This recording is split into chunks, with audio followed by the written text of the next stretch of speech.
तो आज के लेक्चर में हम लोग यही देखेंगे कि कैसे किसी मूविंग बॉडी का, किसी रेक्टिलिनियर मूविंग बॉडी का डिफरेंट डिफरेंट सिचुएशन में उस फंक्शन का कैसे ग्राफ ड्रॉ करेंगे। ओके, तो पहला सिचुएशन है कि एक बॉडी जो है वो ऑलरेडी रेस्ट में है। तो इसका मतलब वो बॉडी किसी इनर्शियल रेफरेंस फ्रेम के रिस्पेक्ट में उसका पोजीशन टाइम के साथ चेंज नहीं कर रहा है, तब हम उस बॉडी को बोलेंगे रेस्ट में है। तो जब वो बॉडी रेस्ट में होगा सर, तो उस बॉडी का डिस्प्लेसमेंट क्या होगा? तो देखते हैं क्या, जब कोई बॉडी रेस्ट में होती है तो उस बॉडी का डिस्प्लेसमेंट वर्सेस टाइम का कैसा ग्राफ होगा। तो जब रेस्ट में होगा तो इसका मतलब उसका पोजीशन चेंज नहीं होगा, और जब पोजीशन चेंज नहीं होगा तो इसका मतलब वो डिस्प्लेसमेंट भी कवर नहीं करेगा। इसका मतलब हुआ कि जब बॉडी रेस्ट में है तो उसका पोजीशन चेंज नहीं होगा, और जब पोजीशन चेंज नहीं होगा तो बॉडी का डिस्प्लेसमेंट भी नहीं होगा, डिस्प्लेसमेंट भी जीरो रहेगा। तो देखिए, ये एस बता रहा है डिस्प्लेसमेंट को और टी बता रहा है टाइम को। तो टाइम तो कंटिन्यूअसली इंक्रीज करते जाएगा और उसका डिस्प्लेसमेंट हमेशा जीरो ही रहेगा, क्योंकि बॉडी तो रेस्ट में है। तो बॉडी मूव ही नहीं करेगा तो बॉडी का डिस्प्लेसमेंट भी नहीं होगा, डिस्प्लेसमेंट जीरो रहेगा।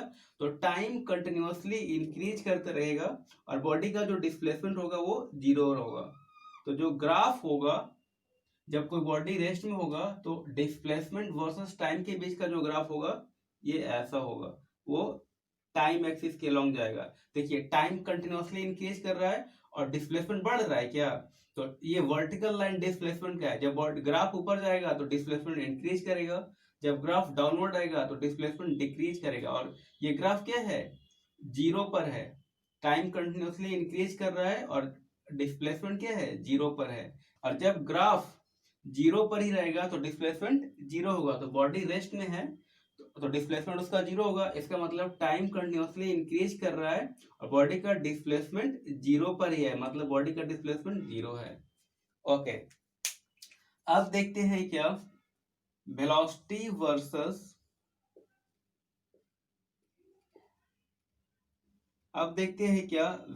वर्सेस टाइम का ग्राफ कैसा होगा। कब? जब बॉडी रेस्ट में होगा। तो जब बॉडी रेस्ट में होगा तो बॉडी का वेलोसिटी भी जीरो होगा।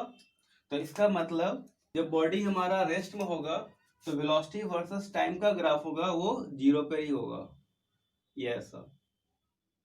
ये और ये लाइन बता रहा है कि टाइम कंटिन्यूअसली इंक्रीज कर रहा है और बॉडी का जो वेलोसिटी है वो जीरो है। क्योंकि जीरो पे ही ना ये हॉरिजॉन्टल लाइन है, इसका मतलब इस हॉरिजॉन्टल लाइन का जो वेलोसिटी का वैल्यू है वो जीरो है। ओके, अब बोल रहा है कि एक्सीलरेशन क्या होगा, एक्सीलरेशन वर्सेस टाइम का ग्राफ क्या होगा जब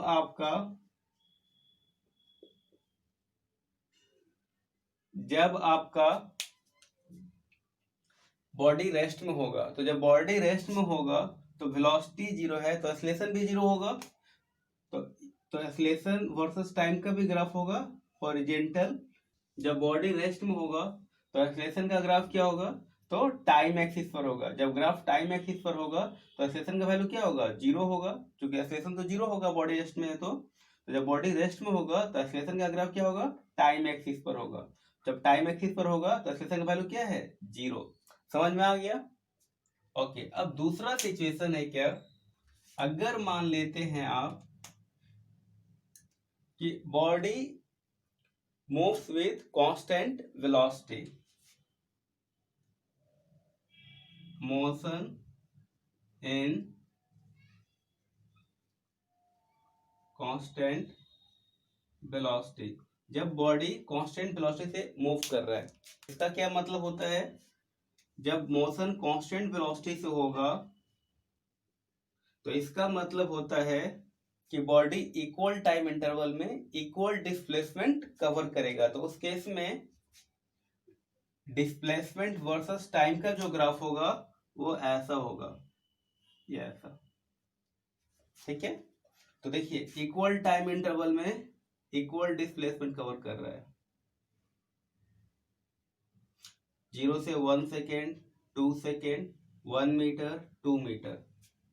ओके, अब आगे देखेंगे कि जब बॉडी हमारा कांस्टेंट वेलोसिटी से मूव करेगा तो वेलोसिटी वर्सेस टाइम का ग्राफ होगा, वो क्या होगा? तो टाइम कभी निगेटिव नहीं होता है, इसलिए टाइम का निगेटिव एक्सिस पॉसिबल नहीं होता है, क्योंकि टाइम तो कभी निगेटिव नहीं होता है। तो इसलिए ऑरिजिन से लेफ्ट साइड हम टाइम एक्सिस को प्रोसीड नहीं करेंगे, क्योंकि ऑरिजिन से लेफ्ट साइड जब टाइम को प्रोसीड करेंगे तो टाइम निगेटिव हो जाएगा, और टाइम कभी निगेटिव होता नहीं है। तो इसलिए टाइम एक्सिस का जो ग्राफ होगा ऑरिजिन तक ही रहेगा। अब बोल रहा है क्या? Motion in constant velocity. तो जब मोशन इन कांस्टेंट वेलोसिटी होगा तो इसका मतलब बॉडी का जो वेलोसिटी होगा वो चेंज नहीं करेगा, एक फिक्स्ड वैल्यू होगा। तो ये रहा आपका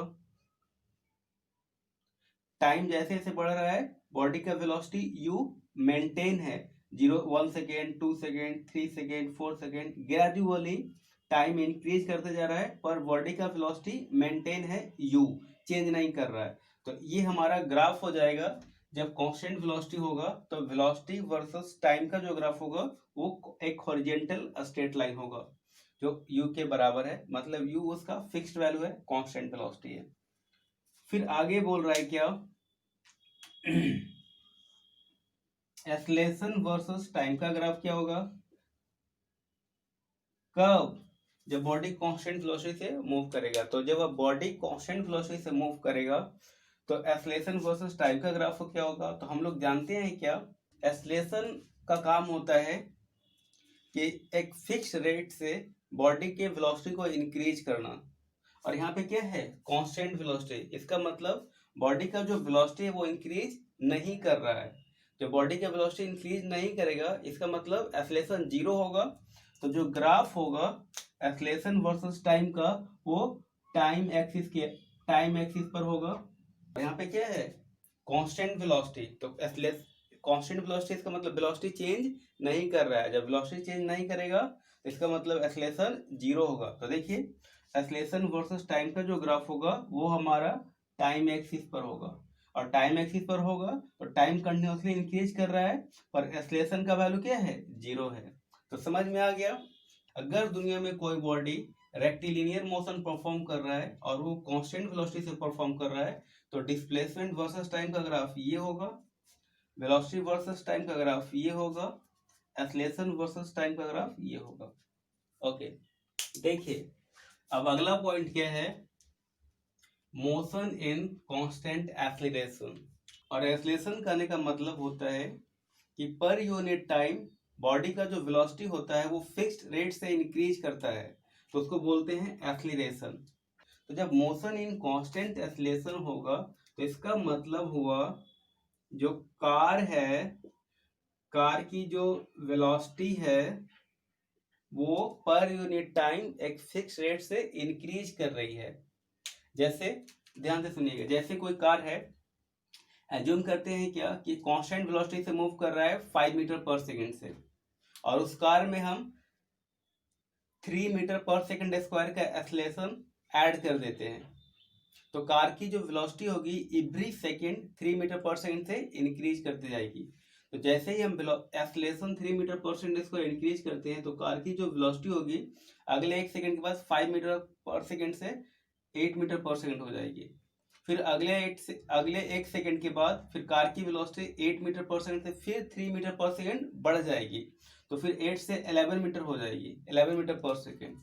फिर अगले 1 सेकंड के बाद कार की वेलोसिटी 11 मीटर पर सेकंड से फिर 3 मीटर पर सेकंड बढ़ जाएगी, तो वो 11 से 14 मीटर पर सेकंड हो जाएगी। मतलब जब कार में हम जिस रेट से एक्सेलरेशन क्रिएट करेंगे उसी रेट से पर यूनिट टाइम कार की वेलोसिटी बढ़ती जाएगी।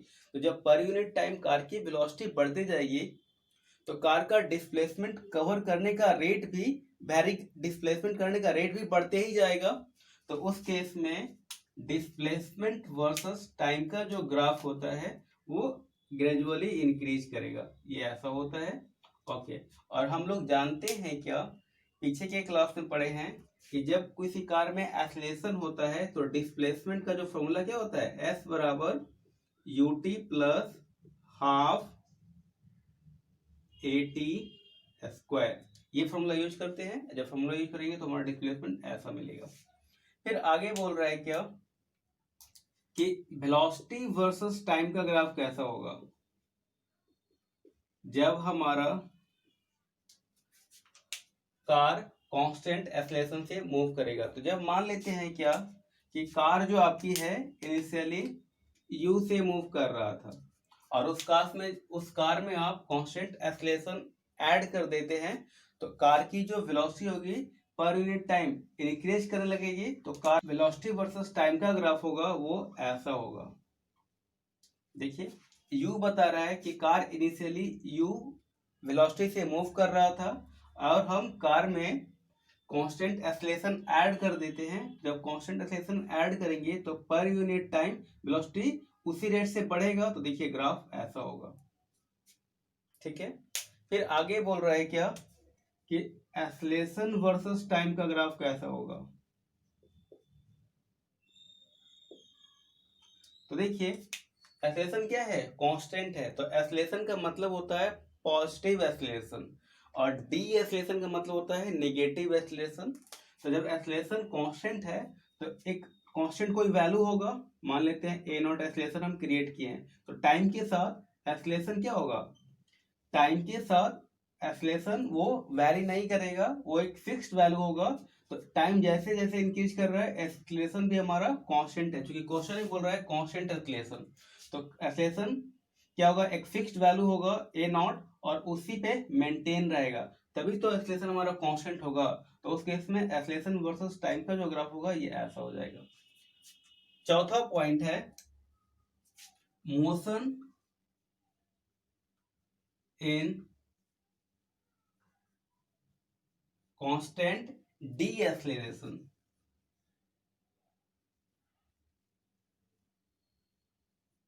इसका मतलब कार में हम ब्रेक अप्लाई कर रहे हैं, किसी मूविंग बॉडी में ब्रेक अप्लाई कर रहे हैं। तो जब किसी मूविंग बॉडी में ब्रेक अप्लाई करते हैं तो वो डी एक्सेलरेट हो जाता है और जिस रेट से उसमें हम डी एक्सेलरेशन क्रिएट करते हैं उसी रेट से कार की जो वेलोसिटी होती है वो पर यूनिट टाइम डिक्रीज होने लगती है। तब हम देखते हैं क्या कि जब मोशन हमारा कांस्टेंट डी एक्सेलरेशन से, इसको हम लोग रिटार्डेशन भी बोलते हैं, डी एक्सेलरेशन बोले या फिर रिटार्डेशन एक ही बात है। तो देखिए जब जब हमारा कार कांस्टेंट डी एक्सेलरेशन से मूव कर रहा है तो कार की जो डिस्प्लेसमेंट होगी वो डिस्प्लेसमेंट वर्सेस टाइम का जो ग्राफ होगा वो ऐसा हो जाएगा।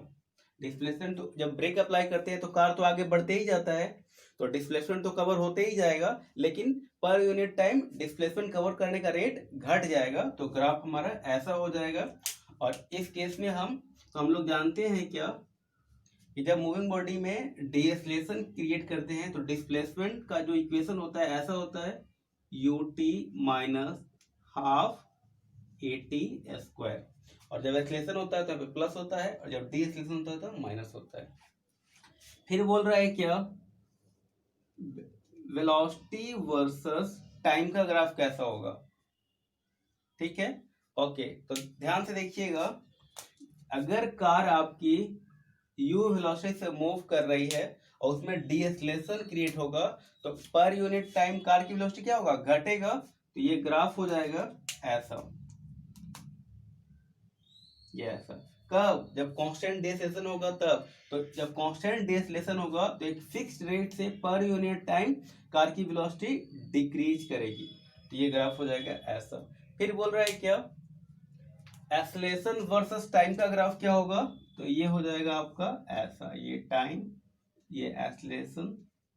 ओके, तो डी एक्सेलरेशन मतलब नेगेटिव एक्सेलरेशन, तो नेगेटिव एक्सेलरेशन तो ऑरिजिन से एक्सेलरेशन का ग्राफ क्या होगा, नीचे होगा, और कांस्टेंट डी एक्सेलरेशन है तो एक कांस्टेंट ग्राफ होगा ऐसा, ये ए नॉट नेगेटिव होगा। जैसे जैसे टाइम बढ़ रहा है वैसे वैसे हमारा एक्सेलरेशन क्या है, माइनस ए नॉट है जो फिक्स्ड है, चेंज नहीं कर रहा है। तो ये आपका ग्राफ हो जाता है किसी मूविंग कार का वेलोसिटी, डिस्प्लेसमेंट और एक्सेलरेशन में जब वेरिएशन होता है तो कैसे उसका ग्राफ होता है, ये आप देख चुके हैं। तो बहुत ही सिंपल है, आप समझ गए होंगे। I hope